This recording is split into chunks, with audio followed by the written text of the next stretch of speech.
On my right is Michael Donald, who taught for many years at BRLSI University, but also briefly at the University of Bath. He's professor of sociology at the University of Westminster currently.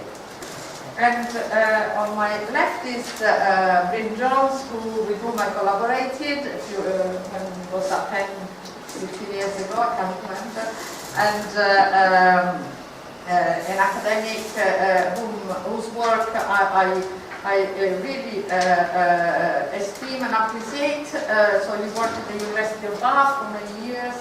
Okay, thank you. Anna didn't introduce herself. She's Anna Chentoul, and she refrained from saying that she is an expert on Italian politics and history, and particularly on the right and neo-fascist right in Italy. I'm going to talk firstly about neoliberalism itself, and say a little. Anna's already mentioned its significance, but I'm going to say a little bit more about why it really is so important and why we devoted the book along with various other contributors, and why we think people, particularly political people, should take it more seriously, even than is happening at the present. So, neoliberalism, what is it and why does it matter? Well, you probably encountered this phenomenon at various terms. It started in the 1980s with so-called Thatcherism and Reaganism. People talk about turbo capitalism, financialisation and so on. It started essentially as an intellectual movement with academics who were right-wing academics who were disenchanted with the welfare state, with social democracy, and we'll have a bit more about that. But since then, it's undergone various metamorphoses and expansions, and it's if I just summarise a few phrases, I'm sure you'll understand what I'm referring to. It's the proliferation of markets, deregulation, creation even of pseudo-markets in institutions like the NHS, utilities and so on, education, privatisation, the propagation of competitive individualism as an ethos, and often through government agencies, and something the architects and proponents of neoliberalism never really fully understood, and have never been able to explain away, the expansion of corporate power. They thought they were going to create markets, competitive markets, textbook economic type markets that would be efficient and enrich everybody. And in many cases, all that's happened is that big corporations have got more powerful. And of course, the elites, the executives who run these corporations have got even richer, often in effect at the expense of the people they employ or the people who can't get jobs in their organisation. So those are some of the features of it. But what I want to emphasise to you, and it never really became that apparent to me, and possibly Mike as well, until we started probing away and researching for our contributions to this book, is how insidious and how all-pervasive this outlook has become. To the extent now that it's a kind of common sense. It's almost a way of life. Consumerism, media, the way that the public services try to impress on people that they should try to be entrepreneurial, they should try to be rational economics individuals in the market, and so on. That has important implications for trying to deal with it, to challenge and reverse it.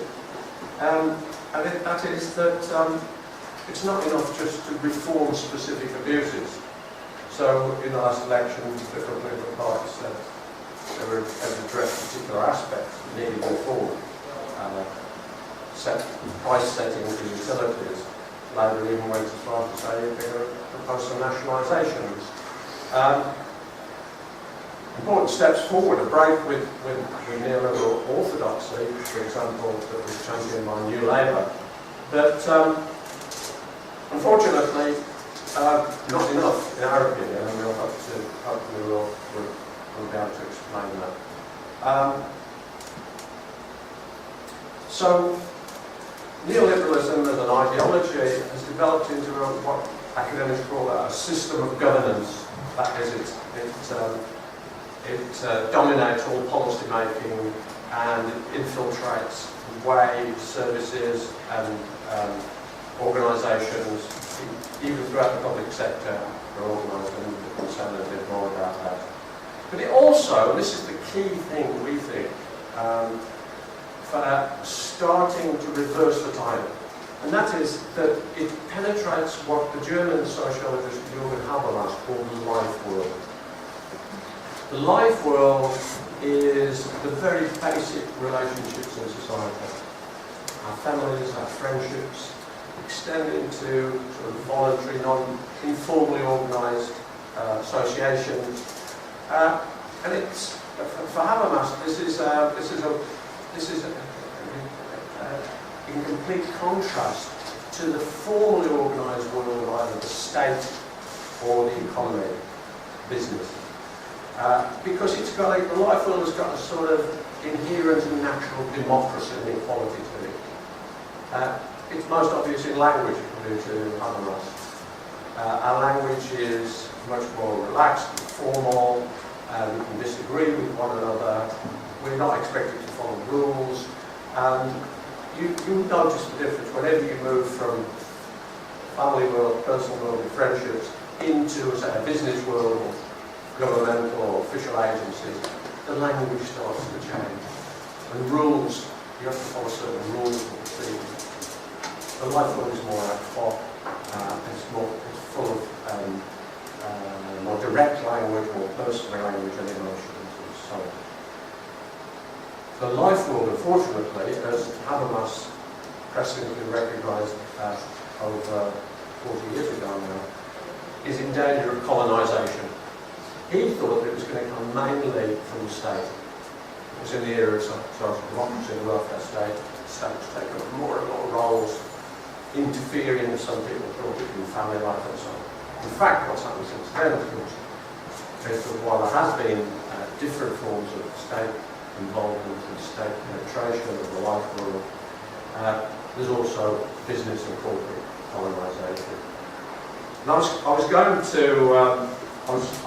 to illustrate this originally when I drafted something to say on these lines. I was originally going to refer to the way now large internet corporations are Googles, Amazons, etc.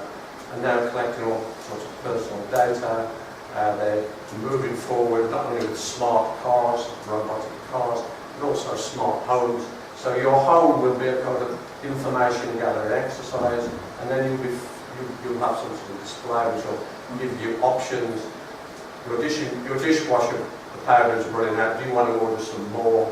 Narrowing down your freedoms, your choices, and this sort of dystopian nightmare. I was going to do that, but then, as Anna said, a more tragic and visible dramatic incident occurred last week. As I said, neoliberalism is an ideology, it's a politics, it's a governance, it's a way of life, and it seems it's also a way of death. The ITN commentator and editor, Rob Heston,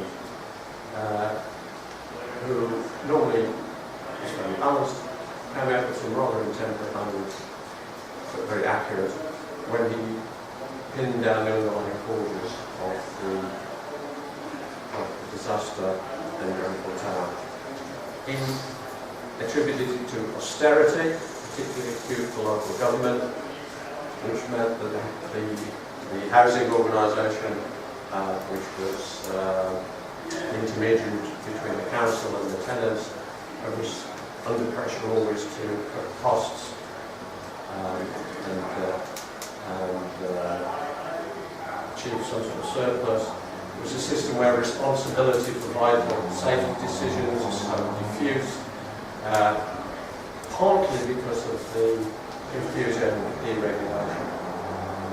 It's shared between the ministers in charge of regulation, the councils to fund an arm's length management company, and the management company in turn thrust, whether it wanted it or not, into market constraints, placing contracts with the cheapest bidder.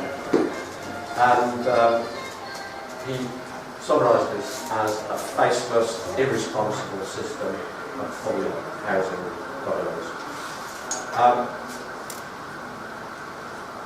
More on this, because we'll come back to it at the end, because it does also gives us, this even in this tragic situation, seeds of ideas for alternative.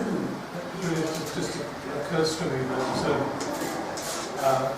as an illustration of the pervasiveness of neoliberalism, not just Grenfell Tower, but the Ivory Tower, academe is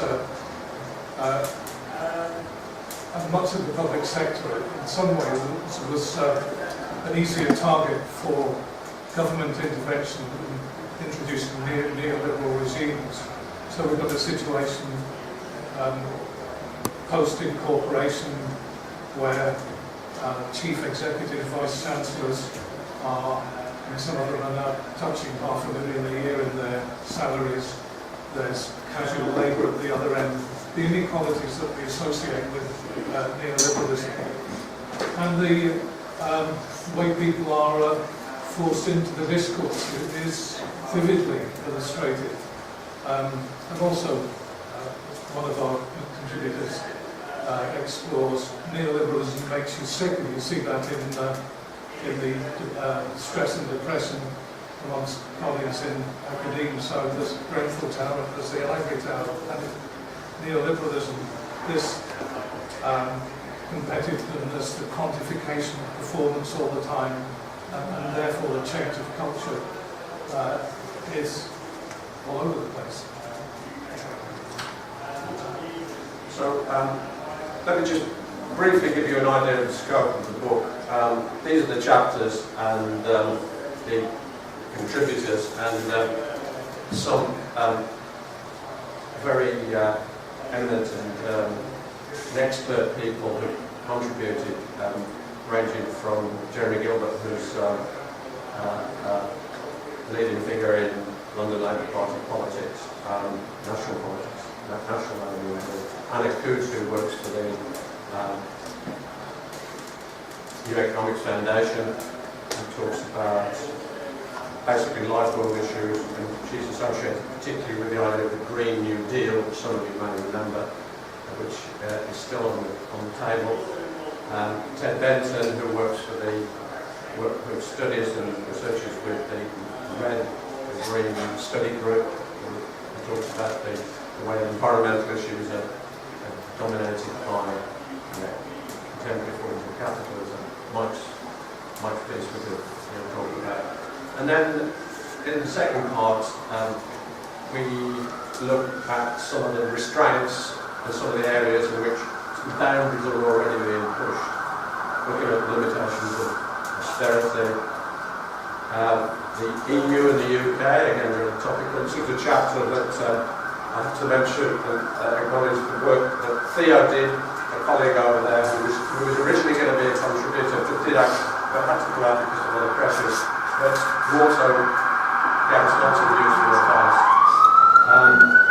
And this was a chapter that we had to Mike and I wrote it in the end, but we had to rewrite it, as you may appreciate, as things developed rather dramatically last summer. An article a chapter by Grahame Thompson on central banking, because central banks now becoming more and more important, contrary to original neoliberal orthodoxy, and they're now taking on a bigger role in trying to stimulate the economy.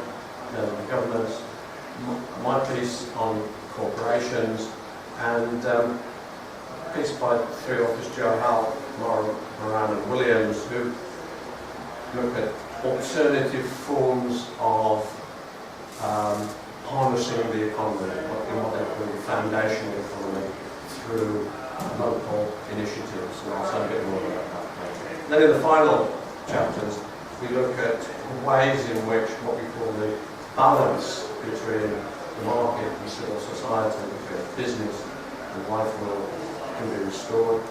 who's going to do it, what interests, what critical on, and so on. There's a chapter by Colin Crouch, who's an analyst, clinical economist, and Cumbers, who researches new forms of public ownership, and our own chapters, which we'll talk about. So this is just a sort of mnemonic to give you an idea of the scope of the book.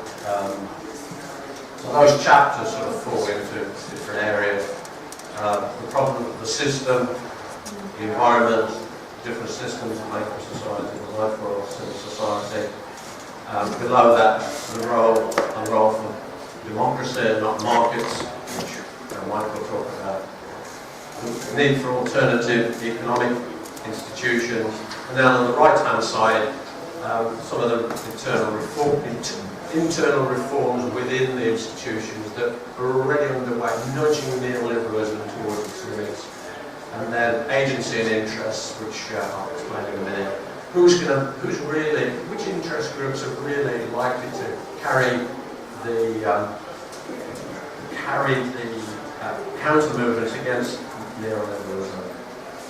Can we rely on class movements? Again, should it be social movements? And what about the role of women, which three of our authors place great emphasis on? Then finally, something on Brexit.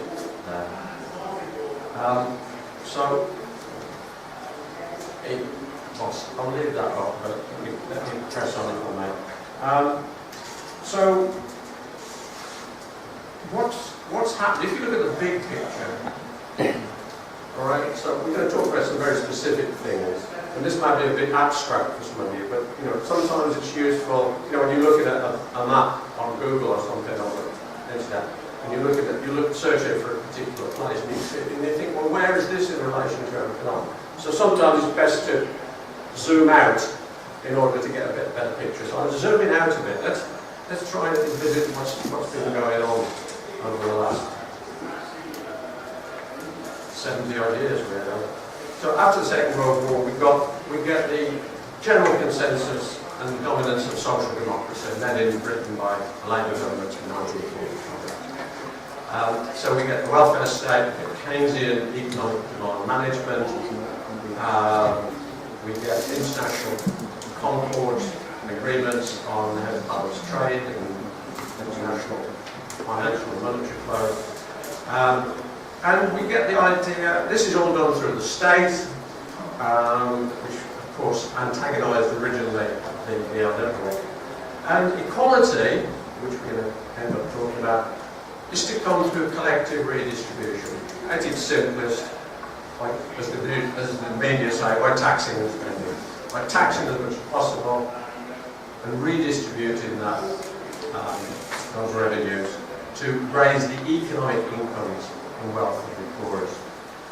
And then we get from 1980 to 2017 the development gradually of this neoliberal governance. This is all to be undertaken by market agents. The state is to be dismembered, parceled out, reduced in its scope, and equality, such as it is, or as it is envisaged, is all down to the individual. The state is there just to provide opportunities, market opportunities. So, where can we go after this? It's currently shuddering, it's faltering, and we're going to argue in the book that after neoliberalism, we move beyond neoliberalism, we can't return to the old social democratic paradigm, but we have to have a new form of social democracy. This time in which the main role is played, people in civil society, groups and individuals in civil society, and where equality isn't just economic, but equality hinges on democratic participation. We don't have anything near equality for democratic participation in this country, and Mike is going to explain a bit more about that.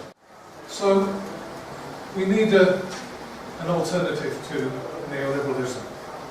And we propose an enhancement of democracy.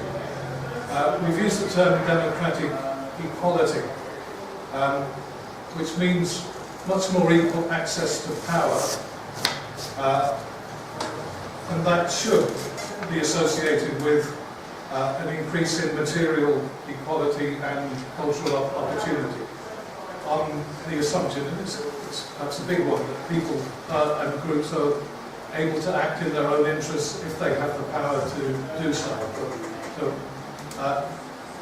that's, I in particular am starting with the lack of power, that we are proposing an enhancement of democracy.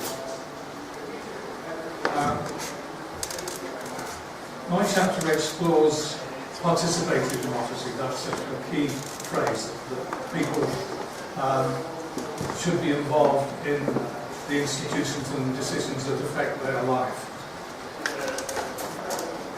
Participatory democracy has been around with that name since the 60s. It's tended, as an idea and as a practice, it's tended to ebb and flow. It's got its roots partly in anarchism.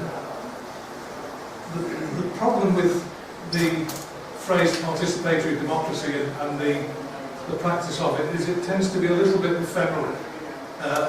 It's bottom upwards, and we are committed to that approach, a bottom upwards approach, a grassroots approach. But the history of that approach is that it surges and then tends to die out somewhat. So I want to use the term institutional democracy as a way of emphasising that participation needs to be institutionalised. The energy may come from below, which is what we hope and aspire to. But I want to make this particular emphasis that it needs to be encoded, it needs to be institutionalised across a whole range of institutions, which are across the society. I'll come back to that. Another way of looking at the democracy and the enhancement of citizens' rights that we're talking about is to think of it in terms of a fourth phase of Thomas Marshall's development of citizens' rights. He argued civil and legal initially, political, and then social rights post the Second World War. A gradual accruement of rights with a theme of democracy running through. The fourth phase could be, and it's been around for a while, the idea, would be enhanced participation. And with a more educated population, that should be feasible. Now, whether there's the demand for it is an important question, obviously. And just to define institutional democracy, drawing on some of the literature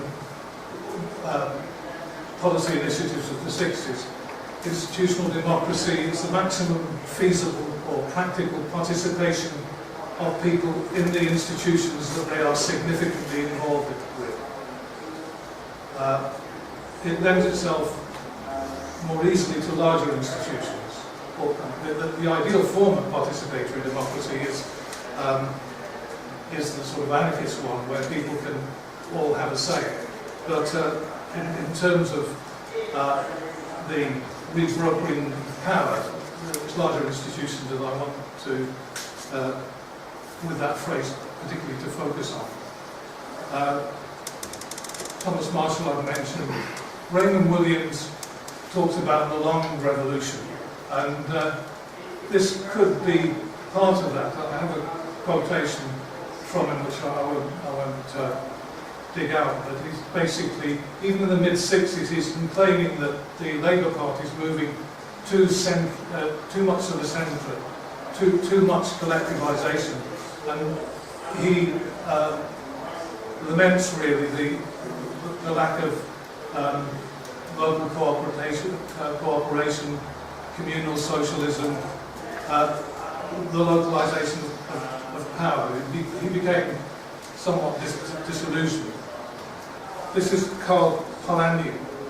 No mere declaration of rights can suffice. institutions are required to make rights effective. Tom Watson, the deputy leader of the Labour Party, talks about the empowering state. I suggest that that needs a balance in terms of the participatory state. Current Labour policy, or to see the improvement in its electoral performance, is still fairly retro in terms of the way it's envisaging equality and democracy. So to pick it up on the empowering state, there needs to be, although I accept the institutional aspect is necessary, people need to be able to empower themselves. Bryn and myself, obviously, and most of the contributors are pretty much a one on the bottom-upwards approach, but I've looked at balancing that.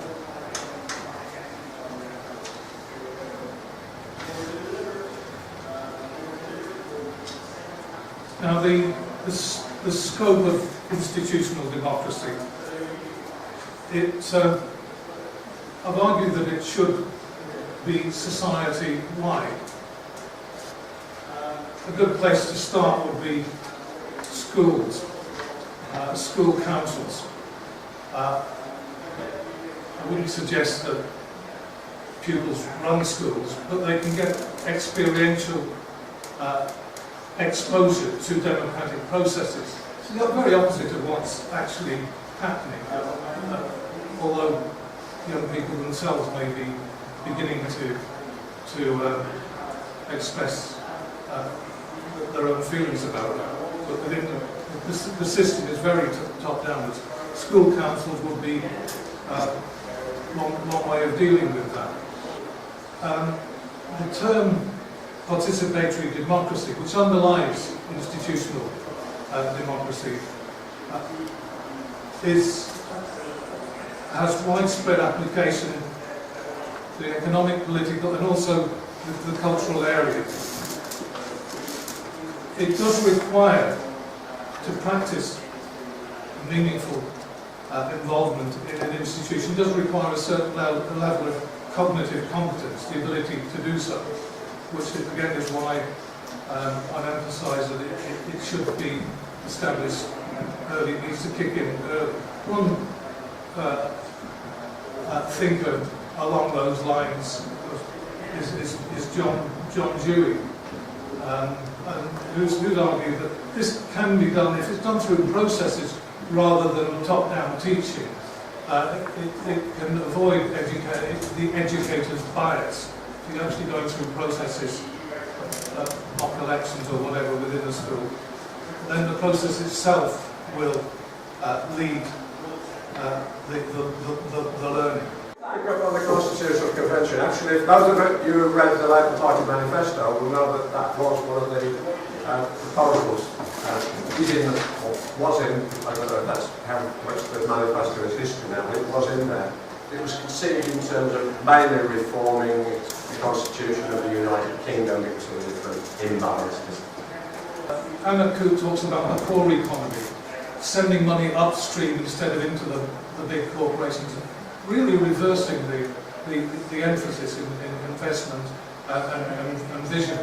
So there's two chapters that pursue these kind of policies quite vigorously.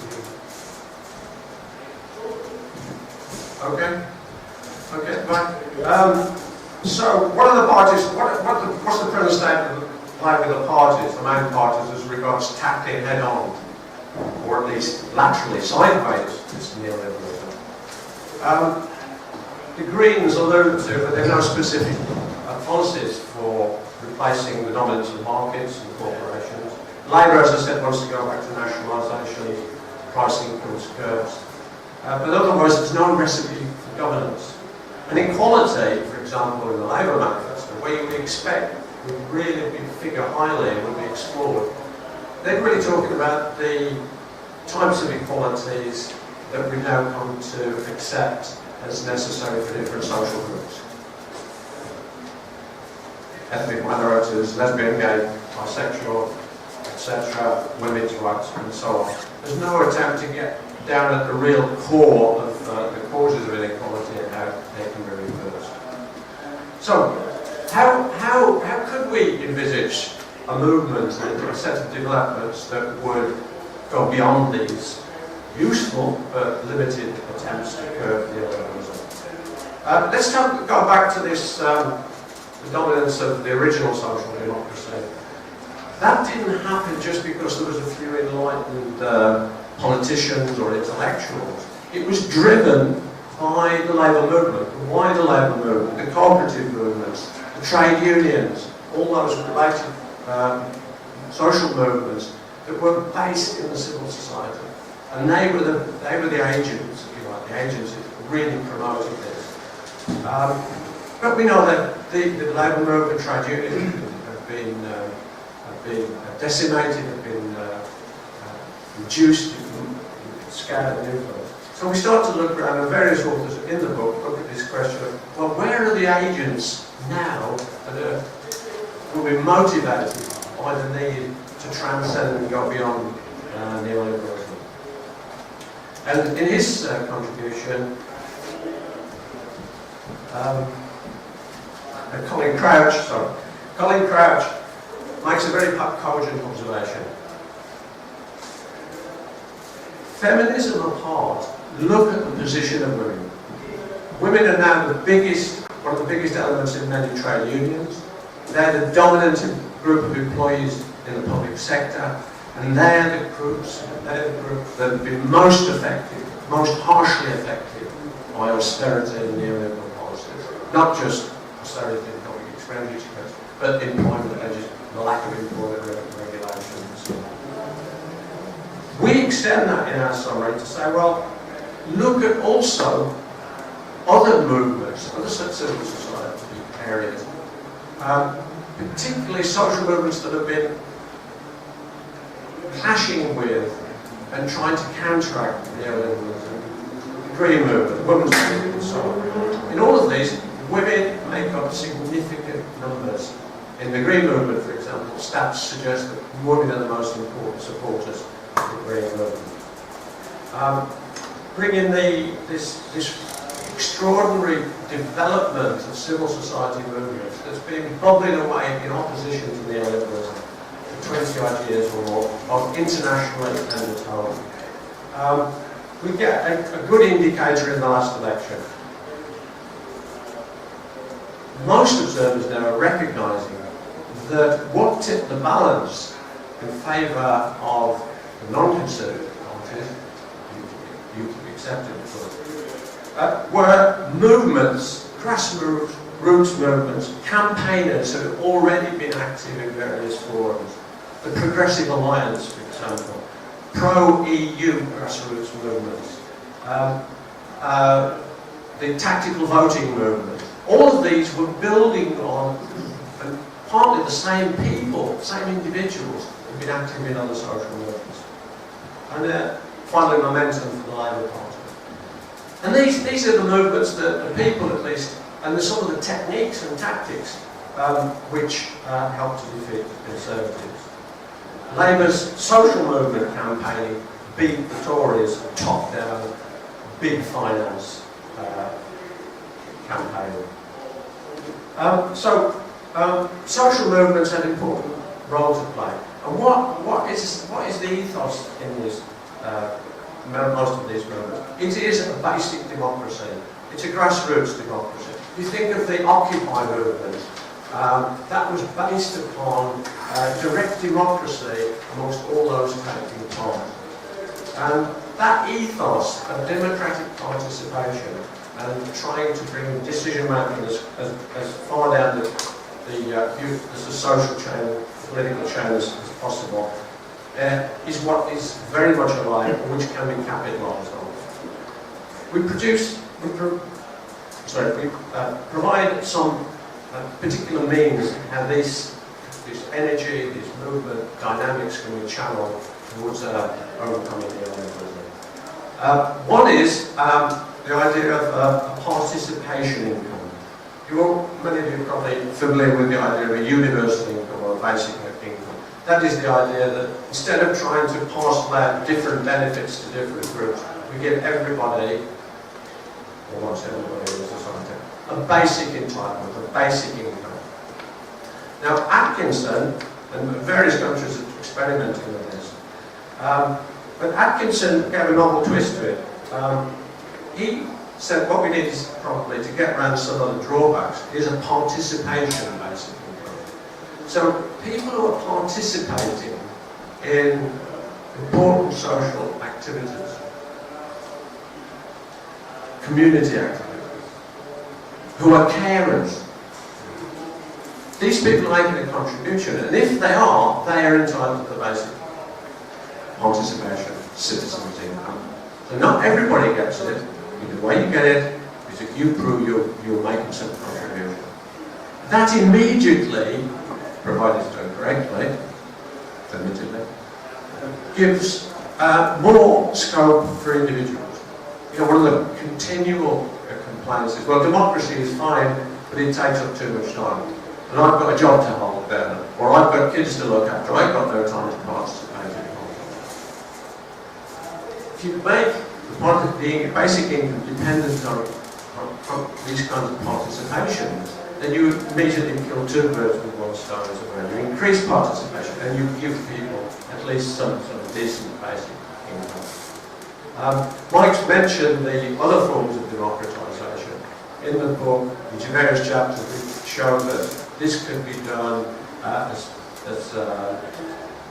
some down in the Manchester group said, through this foundation economy, public utilities, supermarkets, care homes, and so on. They make these accountable to local authorities. We can have local co-ops and community enterprises in different sectors, in housing, in alternative energy. Indeed, one of the contributors,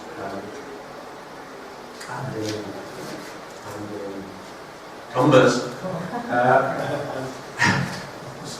brings in examples from other countries in Northern Europe, where communities have some level, different degrees of democratic ownership and participation in alternative energy schemes, solar, wind, and so on. So they've got direct ownership of one of the most important, and influence on one of the most important resources and necessities of life, especially in the colder climate of Northern Europe. My chapter also focuses on corporations, the biggest baddies in the whole neoliberal scenario, and suggests an adaptation of the Swedish method of corporate governance, which could ally trade unions, stakeholder groups, civil society groups with small shareholders to give them specific voting rights on the mechanism of executive improvement.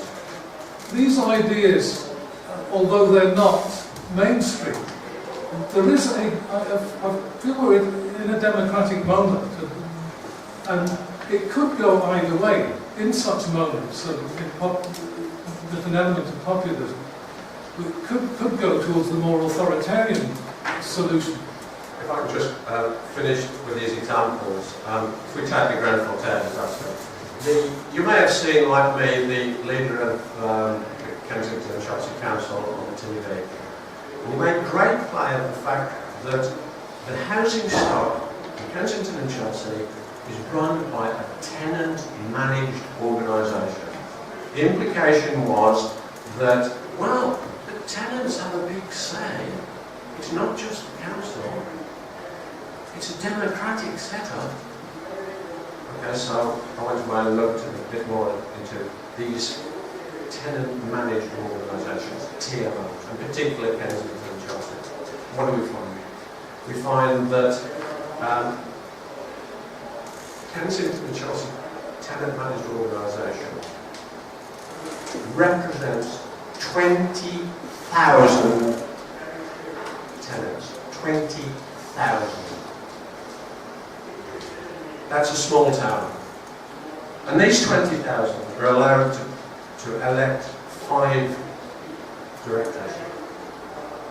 The rest of the board is made up of appointees by Kensington and Chelsea.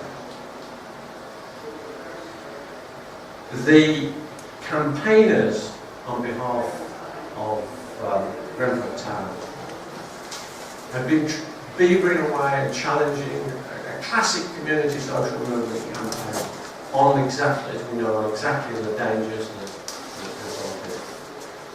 But they got nowhere, pretty much. What if we apply some of the principles we've been talking about? The responsibility of Grenfell Town would be with people appointed by the tenants. Scale it down. Get as close to the grassroots as we can. So, I can't remember offhand how many people are resident in Grenfell Town. Between one and two, I guess between one and two. They have some direct say in who carries out the work on their properties, and they have to have some sort of guaranteed revenues, subventions as well from the council. But once you scale down democracy at that stage, the kind of protests that the tenants organisations will make into the council, they can then actually have some purchase. You can't in a TMO the size of Kensington and Chelsea. We can perhaps pick this up in discussion. Let's try and conclude. Neoliberalism in the UK is faltering. There's no doubt about that. We've referred to the different political challenges. We've also seen there's some movement. Different political actors, even the Tories are talking about more state intervention. So people are accepting or advocating modest reversals to some of the elements. But we've already pointed out it's very much more deeply embedded than a few important but small-scale reforms will have. To put it in a metaphor, the neoliberal train may be halted. It may even be reversing, but it's still on the same tracks. It's too embedded to be replaced without full recognition of the virulence and scale, and it needs a political vision which incorporates the kind of alternatives, not the exact elements perhaps, but the kind of alternatives identified in them. That is guided by principles of protecting and empowering the life world and communities, and the idea of democratic equality. So I'm going to stop now.